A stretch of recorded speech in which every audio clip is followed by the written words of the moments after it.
Hello guys, welcome back to the Big Screen Show. My name is Victor. I'm Jorge. I'm Alex. And we are back for our Loki Season 2, Episode 1 review. We're very excited about picking up yet again another series. Back to Marvel we go. Very excited about this one. Especially, I know Jorge just couldn't wait for the show to come out. But also could be said for us too as well. We love Loki. I mean, Season 1 is one of the, if not the best, Marvel series that they've released since the start of Disney Plus. So to pick up the show, general thoughts, I'll start, I think was awesome to literally pick up as soon as it ended in Season 1. Like, I think that's so cool, because instead of how most shows, you go from down here and increase, you pick up here. Right? Yeah. Like, the intensity's already going. You are kind of like, it's just intense, right? Like, so, but also a pretty vague episode, right? So, still lots of questions, still lots of things to be determined, but I think it was a great episode.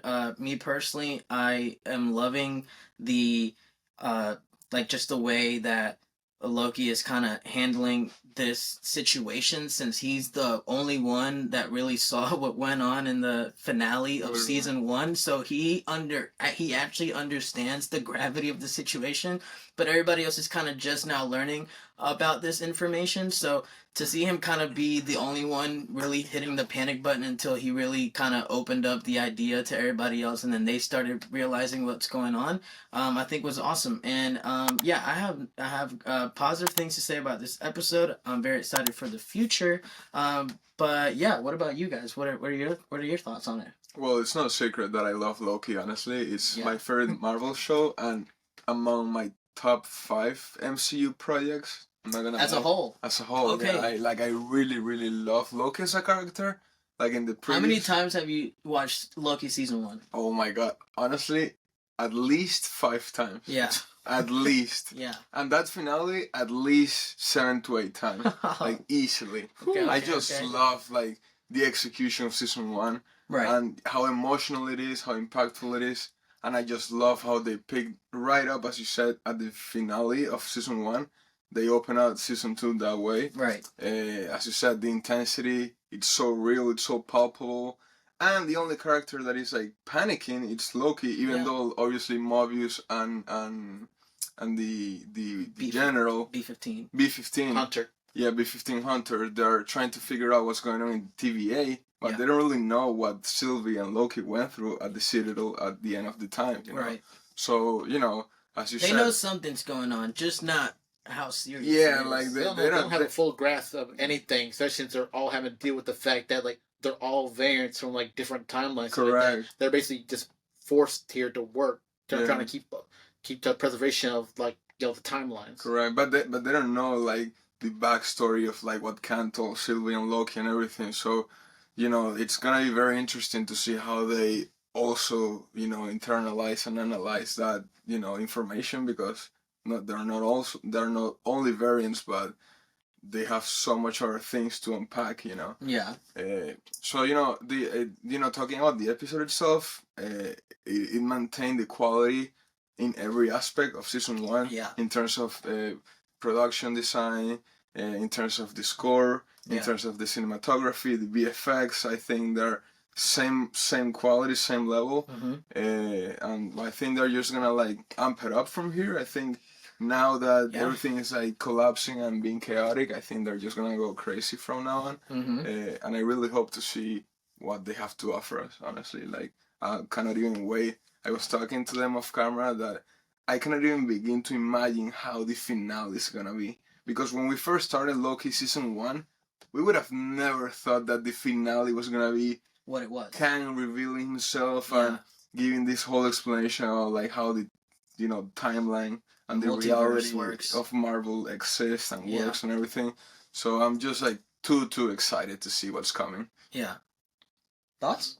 So yeah, I'm actually agreeing with both of you guys. This is actually a pretty solid start for the second season, especially how we basically continue straight off from, like, the first season finale, and then we start with Loki in a panic trying to, like, just try to warn everybody about the threat of Kang and his variants, and then with mostly with Mobius and Hunter, basically trying to figure out the whole situation with them being variants, stuff like that. I do want to say this is probably like the most serious, well paced episode, but also keeping its good consistency with it being serious. But I think also kind of like a bit of increase in the comedic aspect in most part, especially with like the concept like Loki is like he's time slipping, where he's kind of going in and out between like the present, the past, and the future. Yep. Yeah. Yep. Yeah, but this pretty much this episode just kind of leaves you with like I don't know where we're gonna go from here. It's like there's wasn't anything in here that I could really like see of what happened in the future. We're about as aimless as everybody else was in this episode. Right. Yeah, I'm feeling it's. I have a similar feeling to how I felt prior to the episode. Honestly, just kind of like where do we go? Where is it gonna go? Yeah. Yeah, that's where I was at coming into the first episode after the finale of the first season. It's like where do we go from here? Well, I see the first episode and I'm still like, where do we go from here? Yeah. You know, but I don't think it's a bad thing. I'm not saying it in a negative way. I'm saying it in an exciting way. Yeah. Yeah. It's intriguing. It is exactly. That's what it is. It's intriguing. Whereas like there's a lot of times where you could be left with like, where do we go from here in a negative way. Yeah. But I don't think it's that. It's excitement. It's interest. It's a good first episode to get you roped back into everything. And I feel like at the start of next we'll really be taken off. Yeah. Especially since it's only 6 episodes. Right. They better pick it up. Yeah. And it's important to mention that from like the majority of the Phase 4 projects, this is a Phase 5 project already, but is actually very important, very related to like the overall conflict of this new saga. You know, Phase 4 was very individualized, but out of the few, this was one. Correct. Loki if season not the one. Correct. Yeah. You know, like you will say like Loki season 1, some concepts of WandaVision. Right. Obviously Doctor Strange in the Multiverse of Madness and No Way Home. Yeah. Are like the 4 main pillars of like the multiverse concepts in this new saga. And with this being at the head of it, you could say, because introducing Kang 100% is a big deal. Now, you know, diving a little deeper, right, we see Loki has this very big problem going on with him. He is time slipping, right? He's going from the past to the current, back to the past, to the current, to the future, and on and so forth and so forth. And we've seen this before in the MCU. Well, in the animated Spider-Man movie. Yeah, this is a very different case because in the Spider-Verse films, if you're in in your wrong dimension, you basically start glitching out. Where if you don't get back to your dimension down, you just kind of glitch out like existence within that. Like you just. So is it a different thing? Yeah, this is like a very different thing since it's involving more in time and less on like dimensions. I see the difference now. Okay, well then we haven't, but we've seen something similar. I guess that's what I guess I meant to say. But regardless, it's a problem that needs to be resolved because Loki can't get anything done with having that issue going on. So obviously he's trying to find Mobius and B-15, but that ultimately leads him to a new character, OB. Which I know you loved. Yeah. OB, short for Ouroboros, was basically like the title of the episode. Yeah, title of the episode is basically like the one only guy in like repair and advancement and dance department for the TVA. And I gotta say, shout out to Taeho Kwan who basically plays OB in this. The dude was like really funny with good comedic timing for every time with like the interactions between like Mobius and then Loki after he's time slipping. Especially like this whole good few mid sequence of like where Loki is slipping into the past and present, talking with OB, and with Mobius talking like the current current version, Mobius. Current Mobius, and then OB from the past is talking with like Loki who made it to the past, and like literally as they're going along, they're trying to help each other out. Where Loki's trying to get him to make something to help him with his time slipping, and then the current OB is basically talking with Mobius to telling him he doesn't know. It's funny because he's telling me like he doesn't know the answers to these questions, but then as they're happening in the past, he's like, "Oh wait." Yeah, he's It's remembering. It's like I actually put it right here, but I didn't know that like 3 seconds ago. That whole montage is fantastic. Yeah, it's great. Yeah, I laugh. it's I crack definitely up every time. it's definitely a highlight of the For sure. highlight of the episode for sure. But that was I agree with you. He did a great job in that scene, and it was good. It's like the type of comedy that is accepted. Yeah, Yeah. because it's not a forced comedy. It's more like It makes sense. ingrained into like his character in a natural way. Yeah, and he doesn't the like plot in a natural in the way. play. Yeah, he doesn't try to force like constantly like a joke or whatever. Yeah. But it's more like, and also like the dynamic between Loki and Mobius. It's also like they're roasting each other. Yeah. It's funny. So Mm-hmm. it's a great. I mean, they're bros. Right. They're Yeah, bros at this we're point. bros. Yeah, literally. Great friends, right? At this point. Good comedic duo. You know? Mhm. 100%. Definitely. Yeah. But great character, Obi. I loved it. I love it. It's very interesting because he's literally been in the TVA forever, and he doesn't know anyone. Like, Yeah, nobody goes visit him. He says that he saw Mobius one time, like 400 years ago, And Just that the was the one last time. person. and it was by mistake. It Yeah. wasn't even like Yeah. Mobius wanted to go see him. He just like happened to like got into the wrong And- floor. And he's like, "Oops, okay, and he I'm said- going back up." And he said that was the last person he saw. Correct. Which is crazy. Because Yeah. he's like the only person working there. Because, like, literally, after he found out it's been 400 years since he saw Mobius or any person, he'd be like, "Where are the other guys?" And he said, "What other guys?" So it's like, he's literally been down in that place 400 years, like, nobody to talk to. Yeah. Literally just replacing simple things and just sending it right back up. Yeah. Like, nobody, like, ever goes down to see him or, like, Never, anything. never. And It's sad, but damn, like to have Yeah. that attitude, it's like okay. Yeah. Yeah. I thought it was funny too how he was like, all work, no sleep. Like I don't sleep. Like I just keep working. Like I thought it was Yeah, funny. I said that was kind of a scary thought, thinking like he's been doing this for 400 years, like no sleep, just sending one piece up at every time for like who knows how many intervals, Yeah. and he's just left to himself, probably like just sitting around Yep. for 400 years. That really is depressing to think about. But the way his personality comes off is like you can't help He's so but kind happy. of like you can't help but kind of like admire that, but I think Jolly. that's a bit funny. Yeah. Jolly, yeah. Jolly, yeah. Yeah, that's the word.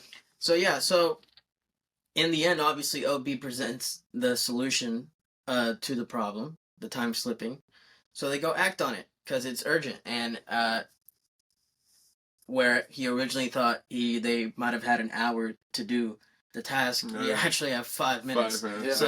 So we got to get to work, right? And I think from there, that's where the intensity picks back up because not that it ever really went down, but I think just in that moment with OB, you kind of forget about the intensity because the comedy and like the things that's going on right there kind of derail you from that a little bit. But once he says 5 minutes, it's like back to like panic. Yeah. It's like yeah. back to like panic. It's like stakes are like Back to here yeah, again. exactly, Yeah. exactly. So we do that, and but actually, really quick, prior to that, in order to explain what is going on to people that did not witness what is going on, he time slips to the past, and he sees the war room. Yep. But in the past, with Kang's face all over it, and this mural in the war room.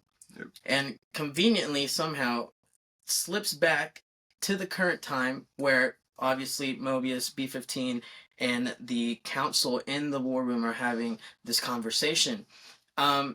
And he reveals basically there's like a painting covering the like facade in the wall. right, for and sure. he like reveals that and is like, do you see what's going on now? Like, do Yeah. you believe me now? Like, this is what's going on. Yeah. And obviously to everybody, it's more like a confusing thing, but Mobius, because like you said, they're bros. Like he knows, like Mobius, I just feel like they have that connection. So as soon as like that happened, that's when Mobius really like started to like understand like what Loki had kind of gone through and like Yeah. how, okay, I may not know much about it right now, but whatever Loki is saying, I just need to like help him out in any way I can. Yeah, he's like, and she knows to trust him on this, and said what all they've been through in the first season. Exactly. And everything. It's like he has no reason not to trust him at this point, since like Loki's the only one. Never steered him wrong. Exactly. Basically. Yeah. Yeah. So I wanted to mention that because that obviously is how they got to be OB and Obi, yeah. and so moving on from that, OB gives, like I said, the solution, and they go act on it. They go to the temp the temporal loom. the temporal loom, and they basically are put in a situation where both Mobius and Loki have something to do in order to save Loki. Um, but it's that was another comedic part of it actually that I really liked, the whole like Mobius like my skin peeling off, and like that whole thing. It's like, and that's also not forced, and I think was also in good taste. So that was also really funny. But I just want to say, in that whole plot line of like, OB told Loki, like, once this thing goes green, you have like, what was it, like 30 seconds? 30 seconds. Yeah, like 30 seconds till I get back, or else poof. You're gone forever. Lost in time. Yeah, that's always said. Lost in time with the whole temporal loom and everything like that. The temporal loom is basically the thing that's meant to like keep all these different branches of these timelines and stuff like all separate together like that. But since like in the war room we had like the generals basically make the decision like to stop pruning altogether, since like the pruning basically leads to like eliminating like everybody within that timeline, and then finding out that they're all variants taken from their own timeline, stuff like that. Now, since there's no one to take care of the pruning and stuff, all these different branches and stuff are just kind of like overloading the whole thing. Okay. So like, there's no telling what could really happen in the aftermath of all this. That's basically the issue. Like, because of Sylvie's and Loki's actions, like, disrupting the timeline, they're basically overloading the whole system and making like the TVA have like, power surges and stuff. So, they're basically. What I think is gonna happen is like they're gonna have to like prune certain timelines in order to like specific ones. Not specific, randomly, like trying to like stabilize the situation, and then like to not have it be an overload, basically. Correct. Okay, Correct. To bring it like under that cap. Correct. I can see what your point there is, but I think they're not gonna try to prune all together. I think they're probably gonna have to go to like each timeline and try to make like some significant changes that wouldn't affect the overall branching timeline in a way. Because then they're kind of repeating the same thing they were trying to get away from the first season that they fought so hard. Loki, Mobius, and them tried to get rid of. Especially now with Hunter on Mobius and Loki's side now, where even she sees the ramifications of what an awful act pruning does. I love how advocate she is now, in their cause. Like, she's really the one, like, representing Loki and Mobius in the council, in the war room. I'm like, okay, cool, there you go. Yeah, she's one of them. Yeah, she's one of them now. Right. Yeah. So yeah, and then like I was saying, like that whole scene to me, after he unfortunately time slips into the future. Yeah. As soon as they were about to start the process of saving him, it's the first time slip in the episode. Future. In the future. That's right. That's right. All the other time slips were to the past. That's right. Yep. And I immediately started freaking out. I was like, same. So like, how are they gonna make it? How are they gonna make it? Where like, Loki's not able to prune himself, and then Mobius is close to like just getting his skin like peeled off and stuff as he's trying to help Loki. Because he's trying to like delay the time where he believes in Loki. He's gonna get this done. I'm gonna be able to make it in time. But then it's like down to the wire. But then while Loki's in the past, he literally an elevator door or just door opens up and he sees in the future. Yeah, in the future. Yeah. He basically sees Sylvie and she's like, "Oh, that's where you are." And then he sees her, but then like boom, Loki's pruned. Gets pulled. Yeah. Gets pruned. And by who gets pruned? That's another question I have. Yeah. And it's like, dude, because we don't see who prunes him. That's right. We don't. We just see him pop back up. Correct. In the current. Yep. Yeah. So at least Loki's time slip thing got fixed. But then now, figuring out where it goes from there, we get to like the post-credit scene where we see Sylvie, where she basically goes through a time door and she's in 1982 Braxton, Oklahoma. Correct. Yeah. Yep. At McDonald's. Yeah, McDonald's, no less. Yeah. No less, for real.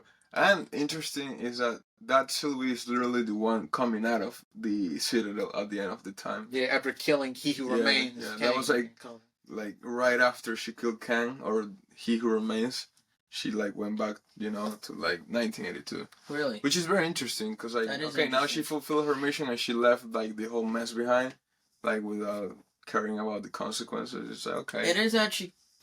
That is very interesting. Man, and so that's pretty much the episode, but it's still so vague. It is pretty vague, it's like so much potential. Who pruned Loki? Oh, for sure. But it's like, who pruned Loki? what is Sylvie doing in Braxton, Oklahoma?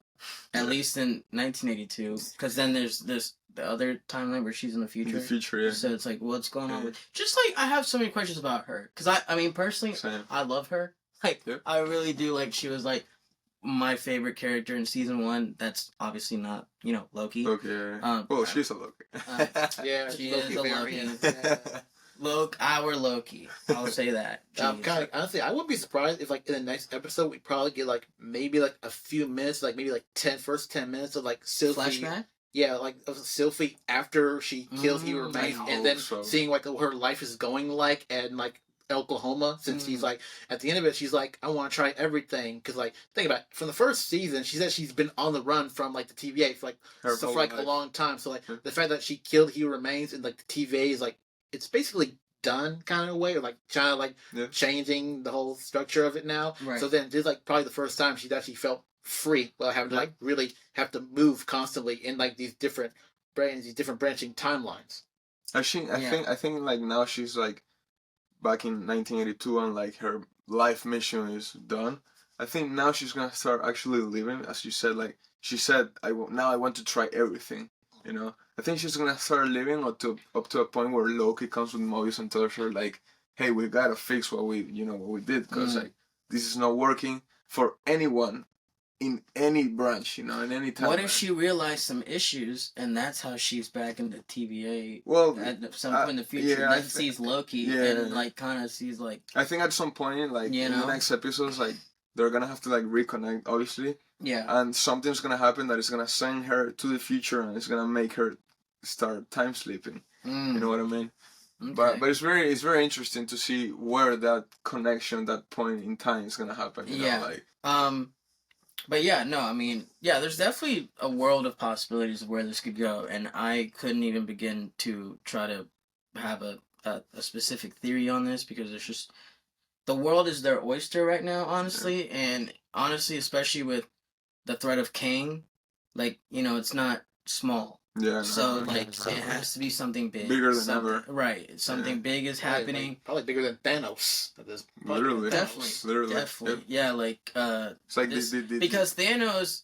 I mean, Thanos What was was a I gonna universal say? threat, but Kang is literally like an existence threat. Exactly. That's It's Yeah. like beyond the universe. It's like the fabric of existence. It's Yeah. insane. Exactly. Yeah.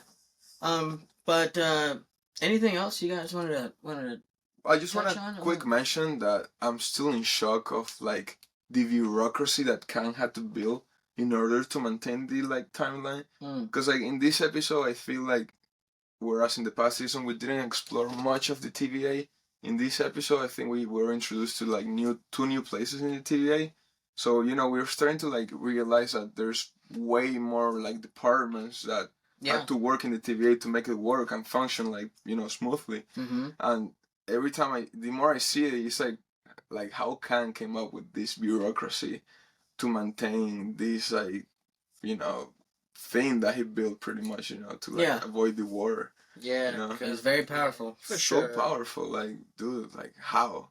Yeah, I even it's wonder. impressive. Yeah, because I wonder about that. Like in the moments of the past, we see him like with his own statues or himself on the wall. Yeah. Then I'm thinking like, how much did he do to try and change? Where basically people thought like it said it was like these like all powerful like time gods or something like time, all these timekeepers and stuff like that. timekeeper. And then like we know Kang usually erases all their memories and stuff like that. Correct. But like it's been revealed that like Renslayer knew Kang when the TVA was starting to beginning, when he was still like the statue figures and stuff like that, Correct. powerful gnome. So like I'm wondering how much he had to do to try and like nudge it all in the right direction to what it was until Loki and Sylvie basically changed it. Correct. Yeah. I want to hopefully find some more about that. That would be nice. Yeah, like and even like a little bit of a backstory of his downfall in the TVA. Not his downfall per se, But like his exit. Yeah, of like being immediately involved. Yeah, like being the face of the TVA. I would like the timekeepers. I would like to see that too. Why? I would like to see that too. Yeah. But shout out Sylvie, because if it wasn't for you, we wouldn't be in this mess. For real. For real. She made a mess of things for the whole MCU across the branch of time. The reality. Man, it would be funny. It would be funny to see Thor's like reaction when he finds out there's a female Loki now. Like he's gonna be like, God, like cannot even handle one. I got two to handle. Yeah, that's gonna be quite. That's gonna be quite something. Yeah. Yeah. You wanted to mention something? No, I was actually just gonna say that it would be funny if like this, well, this is the start of, you know, the, or a big piece in the future of Marvel's big, you know, big picture. Yeah. And this is really like Quantum Mania really like kind of eased the bridge into now this, and I think this is really where hopefully I think it'll just blow up, and that's when we really know Yeah. like the thing we're dealing with. And I just think it'd be funny if we get to like Avengers Kane's Dynasty or like Secret Wars or whatever, and like Salvy's just there like, sorry. Yeah. Sorry I started all of this. That wouldn't be off brand for Marvel the way Honestly, they do things yeah. like that. It'd be honestly pretty on point. That's kind of what I kind of expect a little bit. Yeah, honestly. that would be like really funny. Like I would really enjoy that. But that's what I had in mind. But yeah, I mean, if nobody has any other comments, yeah, two Amazing thumbs show, up yeah. from us all around on episode 1. We can't wait for the next 5 episodes. There's gonna be So 6. excited. We're gonna be bringing you guys reviews on those weekly, with a full season review at the end after episode 6 comes out. But yeah, if you like videos like this, we post videos every week reviewing movies and the latest TV shows going on. So subscribe, hit that subscribe button. If you like this video, make sure to hit that thumbs button down there because it really does help us out. And have you seen Loki? Do you like Loki season 1? Do you plan on watching this show? Do you not like the show? Whatever it is, we want to hear about it. Please let us know in the comment section down below. And with that being said, we're going to see you guys next week for the second episode of Loki. We're very excited about that. So, peace.